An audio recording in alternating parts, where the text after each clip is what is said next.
I'm Don. Welcome to Church of Making Your Day. And coming on this way is my silver beauty, Natasha Alexandra. And we're doing Genesis 26, so we'll open up in prayer. And if you allow me to pray today, sweetheart, I appreciate that. Rock and roll. Well, I just want to say today is a super special day for me. Today is exactly a quarter of a century as I enter this beautiful country with my daughter all along, striving so hard, working so hard, and being so blessed by knowing God. So one day I was teaching at a private Christian school, and I was giving our kind of every Friday devotion time. Mm-hmm. So that was my time. And towards the end of my teaching career, I told everybody that if one thing that I can mention, that what this country gave to me, it gave me God. Right on. And I just want to thank you, God, today so very much for this incredible time, incredible journey of 20 years of pure joy, pure fascination, and pure appreciation of everything that you bless me with and everything that you send in my path and path of my daughter. And I'm praying by Jesus' name. Amen. To continue bless us, to continue guide us, and continue to be in our hearts and our mind, in our lives. Amen. Amen. All right. Whew. That's a good one. Okay, so chapter 26 of Genesis. And before we're going to start this chapter, I just want to mention a little bit about Birthright that we spoke about this last previous chapter where Esau gave up his birthrights. And I thought about a little bit more on giving up is really this privilege to by definition to have something, but most importantly to be careless and have this carelessness towards the heritage, disrespect towards his parents, making God gifts insignificant, and literally having lack of responsibility, and ultimately despise God's trust in him. So basically, it's not just simple little thing. Is if you think about it, at that time, the older son carried the responsibility of taking care of the family and business and everything that God blessed his father with in his life now, and taking care of it, and basically became a main person in their family. Right. That's why it's an older son. That's why, because he's the most mature. He's the most of everything. He was raised for the responsibility. And just to ignore this and be so light about this, that's what this character, that's what God did not like so much about him. And we, of course, we do not know what was going on in first earth age, how his soul behaved that time. I mean, there was a reason why God hated him in a wound. Not maybe what he's going to do in the future, because he had a free will to do or not to do so. But obviously something that he had done in the first earth age that God already knew him by. And that was not acceptable for God. Right? But he, as usually, give you second chance, and well, Esau blew it again. Blew it again. Should we say That's that? what a lot of people are going to do, blow it again. And we started 26th chapter, verse 1. Okay. And there was a famine in the land beside the first famine that was in the days of Abraham, new and improved famine. And Isaac went unto Abimelech, king of the Philistines, unto Gerar. Most likely this was the first king's son or grandson, right? Mm-hmm. Another Abimelech of the Assyrians. And the Lord appeared unto him and said, Go not down into Egypt. Dwell in the land which I shall tell thee of. Sojourn in this land, and I will be with thee. And I will bless thee. For unto thee and unto thy seed I will give all these countries.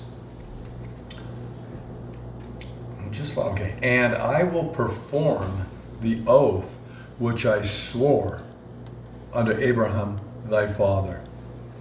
And I will make thy seed to multiply as the stars of heaven, and will give unto thy seed all these countries. And in thy seed shall all the nations of the earth be blessed. Because that Abraham obeyed my voice and kept my charge, my commandments, my statutes, and my laws. We're just going to stop here for a second to mention the keywords that we have. And one of them is famine, that was at that time, not the very first famine that we read about, chapter 12, but that was a second famine in the country, in that area, or in that land. And if you see, interesting that how there's a contrast between the famine, right, and with the blessing that God poured in towards Isaac. So literally saying that it's regardless, right? Regardless of this famine. And it's kind of interesting, God is always trying to emphasize, repeating things. It's literally the same story that Abraham went through, even with the same name kind of king, right? But emphasizing, and probably interesting that the name type of king, it means there's nothing really change, right? But God stayed the same as soon as, and he mentioned five interesting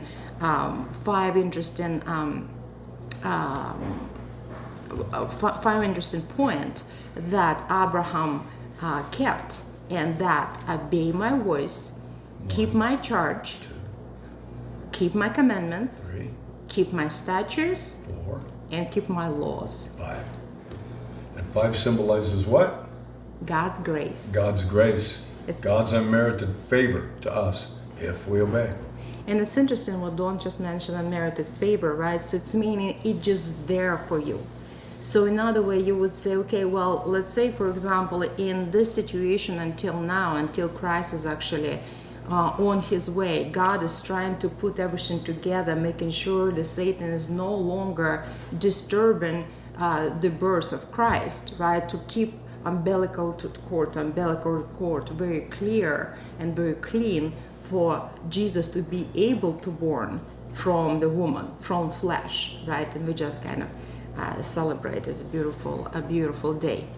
But the most important part is that you will say, well, okay, well, it was then, and so now how come the God is never here on a way in physical present, like he was common through the angels, and he was common in sometimes physical present as well. And it's interesting because there's really no reason for that. Right. So what was accomplished is already accomplished. And Jesus said in his, I'm not going to go there, just going to read from Mark 13, behold, I have foretold you all things. So there's nothing extra need to be known other than to read instruction and follow that already written. There's nothing really new. That's why there's no any new instruction, there's no anything new coming up. So you would expect, and you will listen people, they say things that not written in the Bible, and they say it's true. It's not. So are there prophets today on the earth? No. But the interesting thing, There's people who call themselves prophets. Beware. They're not. Yeah, but the interesting things that I'm going to go that with was this 5 number as a God grace, that this unmerited favor, free gift, is that intuition that you have.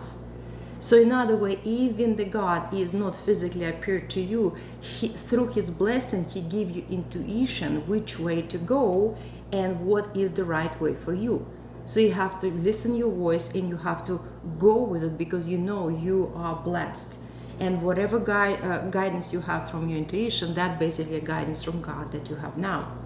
And that's the difference between people that have God and do not have God. Faith. You gotta have faith. So the people that do not have that intuition, they simply guessing, right? And the people who do have this intuition, or God's present in his life, they know. And that's the difference. And that's under 5. Cool. Number 6. 6. And Isaac dwelt in Gerar. And the men of the place asked him of his wife. And he said, here we go, another familiar situation. Yes. She is my sister. Sound familiar? Abraham and Sarah. For he feared to say, she is my wife. Lest, said he, the men of the place should kill me for Rebekah, because she was fair to look upon. And it came to pass, when he had been there a long time, that Abimelech, king of the Philistines, looked out at a window and saw, and behold, Isaac was sporting with Rebekah, his wife. You want to take care of that, or just let it ring? Let's just ring out of it. Okay, sorry about that. Okay, he's sporting, well, not with his sister, with his wife. So what are they doing? Caressing? Time out. That's not your sister, right? You don't caress your sister. And Abimelech called Isaac and said, behold, of a surety, he's not dumb, he's a king, you know. This is thy wife. And how saidest thou, she is my sister? And Isaac said unto him, because I said, lest I die for her. Remember, just like Abraham, right? They're not so dumb. You know, you tell somebody this beautiful woman is your sister, and they're going to exalt you. They're going to do everything they can to make you happy so that they have a chance with your sister. But if you tell them, you know, foreign people like that, that this is my wife, you know, why not kill you and take the woman? It's a whole nother mindset. Right? Yeah, but also, you know, I honestly don't think that God was supporting this, that he wasn't honest, because at the end of the story, it never worked out well. It didn't work out well for Abraham. It didn't work out well for Isaac. At the end of the story, it turns out to be that they can't. Yeah. How long he could go with this, right? Right. Everybody should be perfect. Problem is, everybody isn't perfect, right? And so, you know, Abraham and Isaac get thinking in the physical, right? Mm-hmm. Well, yeah, but God will bless you and protect you, right? Yeah. Well, I also got to use my own head, right? And I don't think it's a huge sin, a little bit of a lack of faith, right? But at the time he sees a lot of guys, right? Big tough guys, soldiers. Yeah. You don't want to mess with them. You'd rather have them on your side. He of course he knew what the consequences possible he can pay. What? He knew what consequences possible he can pay by just admitting that he's husband. But at the end of the story, still it did not work out. Yeah. As he thought it would. Right. It's not a fairy tale. That's for sure. Okay. 8. Mm-hmm. And it came to pass when he had been there a long time that Abimelech. It's 9 actually. Oh, 9? Okay. Mm-hmm. All right. Yeah, saw him sporting with his wife. That's right. 9. And Abimelech called Isaac and said, behold, of a surety, she is thy wife. And how saidest thou, she is my sister? And Isaac said unto him, oh, that's right, because I said, lest I die for her. And Abimelech said, what is this thou hast done unto us? One of the people might lightly have lain with thy wife, and thou shouldest have brought guiltiness upon us. So these people were fairly moral, you know, for Gentiles. And it happened before with Abraham. For anybody, they were very moral people. Right. Yeah. And Abimelech charged, they were probably more moral than Israel. And Abimelech charged all his people, saying, he that toucheth this man or his wife shall surely be put to death. Then Isaac sowed in that land and received in the same year 100-fold. And the Lord blessed him. And they know that. They didn't sow and receive 100-fold. He, God's man, sowed and received 100-fold. In other words, just so bounteous, just like the United States. And interesting that hundredfolds and those kind of numbers were mentioned, that multiplication mentioned in Matthew 13:8. So we're going to take a very quick look at Matthew 3:8 and read one verse from there.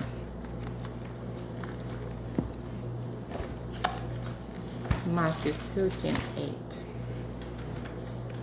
Matthew 13. Okay, got it. Matthew 13:8. So this is talking about the sower and the seed, right? Mm-hmm. But other fell. Okay, so it's talking about, beforehand, it's talking about all the seed that fell, that got eaten by the birds or drowned out by weeds. But this is seed, this is Isaac, right? This is seed that fell into good ground and brought forth fruit, some 100-fold, some 60-fold, some 30-fold, depending on your faith. Yeah. Because he is saying that they fell onto good ground, right? And just happened to be, even though Isaac was in the same area like these people are, it's the same land. Right. However, somehow his land was, or his place where he was planted was producing so much more than theirs. Right. So they plant a crop and they get this kind of crop and everybody can see that crop. Mm-hmm.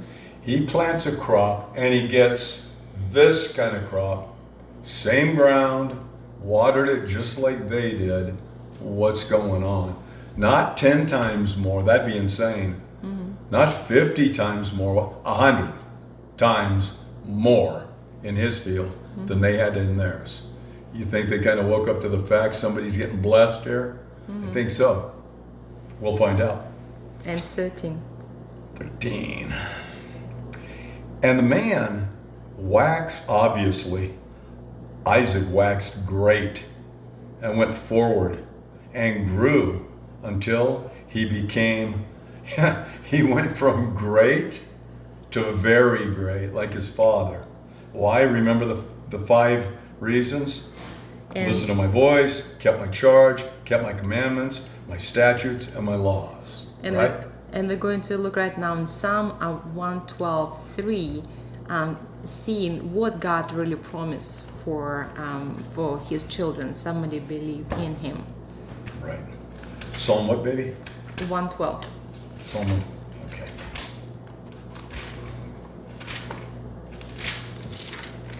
All right.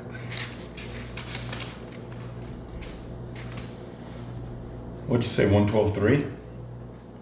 112:3, yes. Okay. Wealth and riches shall be in his house, and his righteousness endureth forever. And that's it. So did he say poor and miserable will be in his house? No. He said wealth and riches shall be in his house. But yet it's added that his righteousness endure forever. Right. Right? So if there's a righteousness, there's a wealth in the riches. Right. Now there's no righteousness, there's no wealth, there's no riches. Right. So keep this in connection because we're constantly getting this type of questions, so that's a perfect answer. And we're back to 26 and 14. 26:14. For he had possession of flocks, possession of herds, and great store of servants. And the Philistines, what would they do? They envied him. A little bit jealous, huh? Would they be envied if he wouldn't have anything? No. Wouldn't they be envied if he would be just one of them or another just like them? No. Why? Because he is stand out. So what happened? He went from great to very great. Right. Right? So keep that in mind. What means blessings, right? Right. And 15. For all the wells which his father's servants had digged in the days of Abraham, his father, the Philistines had stopped them, plugged them up, and filled them with earth. What would you do if you were Isaac and you saw those people do that? And we all know what Isaac and his servants can do, right? They can handle any problem instantly, can't they? With the help of God. But what does Isaac do? And also, you have to understand how hard that is in those days. You know, it's not like you have excavator and you're gonna dig your excavator, and even that it costs so much money, right? Because it involves so much power and physical it's work. Shovels and picks. That's exactly and manpower. And imagine as soon as in a well, you have to go so much deeper down. Right. So imagine after all this work, after water is found, these Philistines just came and they just filled with dirt again. Right.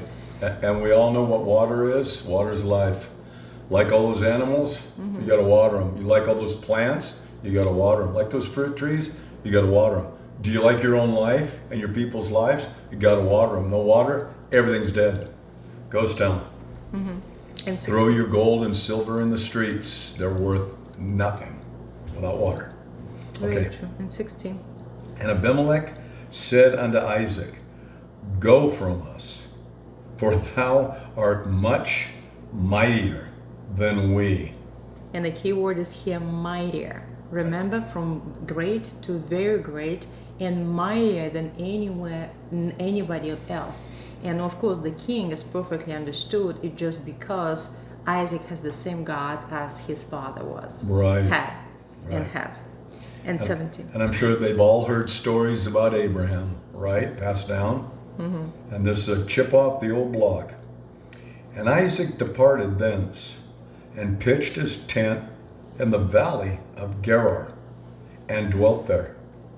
And Isaac digged again the wells of water which they had digged in the days of Abraham his father. For the Philistines had stopped them after the death of Abraham. And he called their names after the names by which his father had called them. So we see, you have to remember, all Abraham wanted to do was buy that plot to where he'd be buried. Right. Don't just give it to me. Why? Because that Abimelech dies and Abraham dies, and they're going to take that thing as fast as they can. But if he's got a deed, they can't do that. And that's why he got the deed. That's why he bought it. He didn't receive it from them as a gift. Because again, we're going back to the story that is Abraham was one of the greatest prophets, right? Right. Prophets means foreseeing the future. Prophets means have intuition, had a God feeling. So it doesn't matter really that it's some kind of witchcraft. Right. It matters that your intuition tells you the right thing that to do or not to do. And that's basically exactly what's going on now. Right.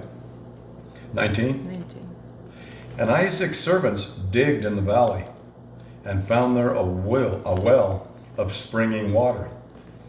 And the herdmen of Gerar did strive with Isaac's herdsmen, saying, The water is ours. These were Abraham's wells. They're redigging them, and now the Philistines are coming along. Oh, wait.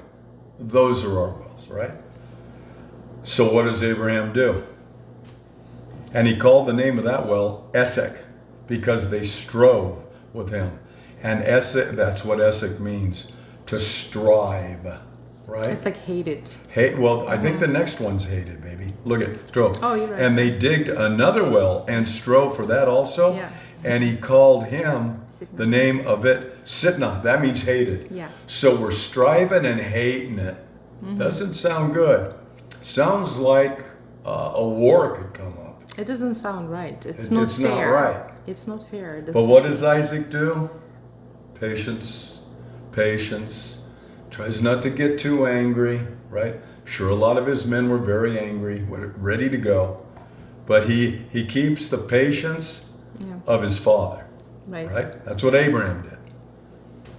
And he removed from thence and digged another well. I would imagine right now, wherever he digs this well, it's not going to be a few hundred feet away.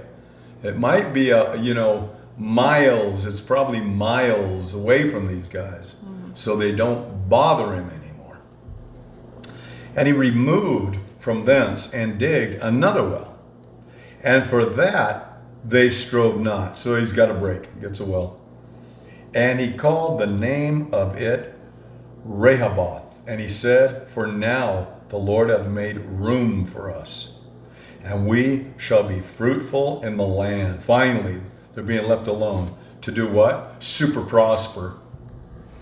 And we're going to check very quick on Exodus 1:7, in the children of the Israel being promised to be multiplied.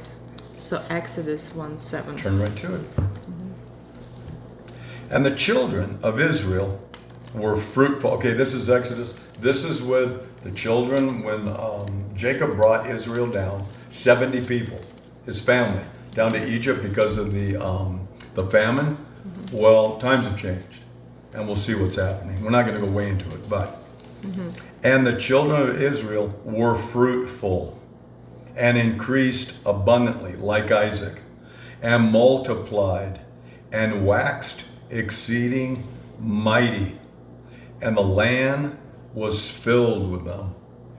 And here you can see again Blessings. the prophecy of God get fulfilled, and He is His word. So whatever He's saying, things just like that, and not anyhow different. Right. And we continue. Where are we at? 23. We are 23. Yes. And he went up from thence to Beersheba. And the Lord appeared unto him the same night, and said, I am the God of Abraham, thy father. Fear not, for I am with thee, and will bless thee, and multiply thy seed for my servant Abraham's sake. What did, when Moses went up to Sinai, saw the burning bush, talked to God? Well, who should I say sent me? What's your name, God? Right? What did God say? I am. Tell him I am. Say, I am the Alpha. I am the Omega. I am the beginning. I am the end. I'm it. I'm all in all. That's all you need to know in your physical bodies right now. When we're spirit, we're going to know a whole lot more. But for now, I am. 25? I think 24. 24. And the Lord appeared unto him, saying, oh, I am. I just read that. Oh, I'm sorry. Okay, 25. And he builded an altar there, and called upon the name of the Lord, and pitched his tent there. And there Isaac's servants digged a well. Then Abimelech went to him from Gerar, and Ahuzah, and one of his friends, and Philistines, or Phicol, the chief captain of his army.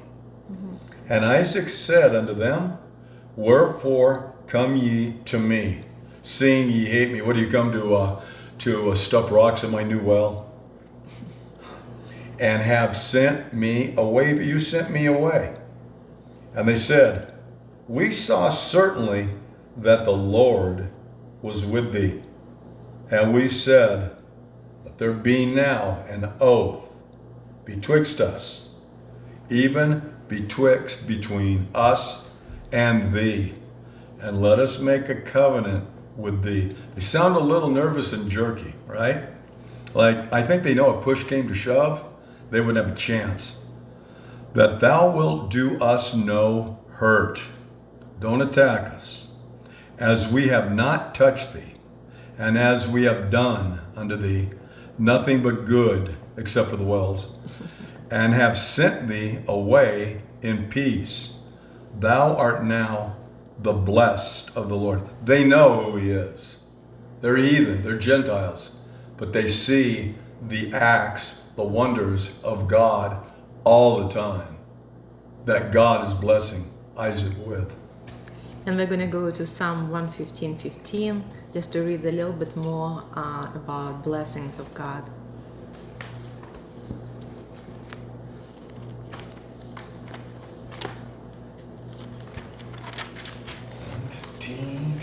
115:15. Okay.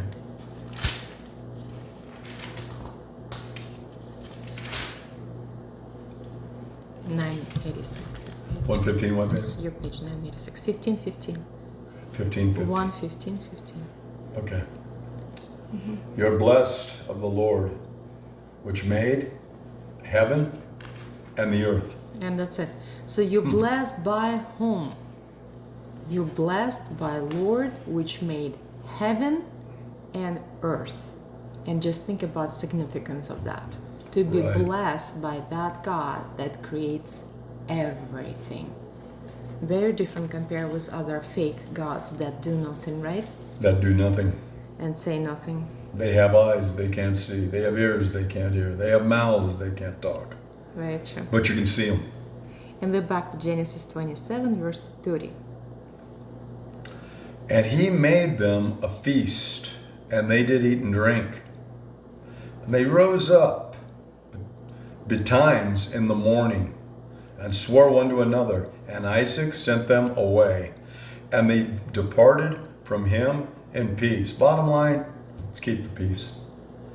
And it came to pass the same day that Isaac's servants came and told him concerning the well which they had digged, and said unto him, We have found water. And he called it Sheba. Therefore the name of the city is Beersheba unto this day. What did that mean? The well of God, or the well? The well of... Like the well of blessing, the well of God, Of living God. of the living God. Well, yeah, well of the living God. But most importantly, so he back to the same well like his father did. Right, That's and exactly back to that area. right. And Back to square one. Yes. And 34. Okay, and let's see, I think from what I understand, that well's still there today. Yes. It's a working well today. That was a good well.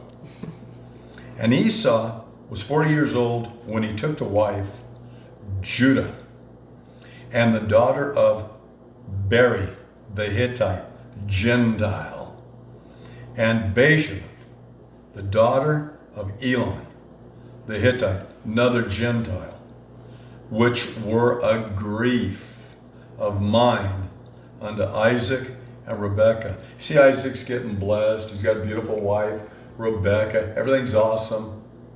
Not really. Well, because what happened Not really. that the prophecy of God, remember, they still have this in mind that Abraham is the father of many nations, right? So in their prophecy, first of all, they have their oldest son, which they probably have no idea even yet that he actually sold his birthright to his brother Jacob. Right. So all the hopes, should I say, like parents have for their children, especially at that time, because that's all you have. You have your family, and your family basically expanding as a family. Right. Right? It's not like you going somewhere and do things. You're here with your family, and you're trying to thrive, and you're trying to be as good as you can. And suddenly their oldest son, that was all their hope that they had, decided to marry on Gentile. So remember that God was trying super hard to keep pure lineage from umbilical cord to umbilical cord, because the Jesus would come from that lineage. And suddenly their oldest son decided to break that, right, and go his own way.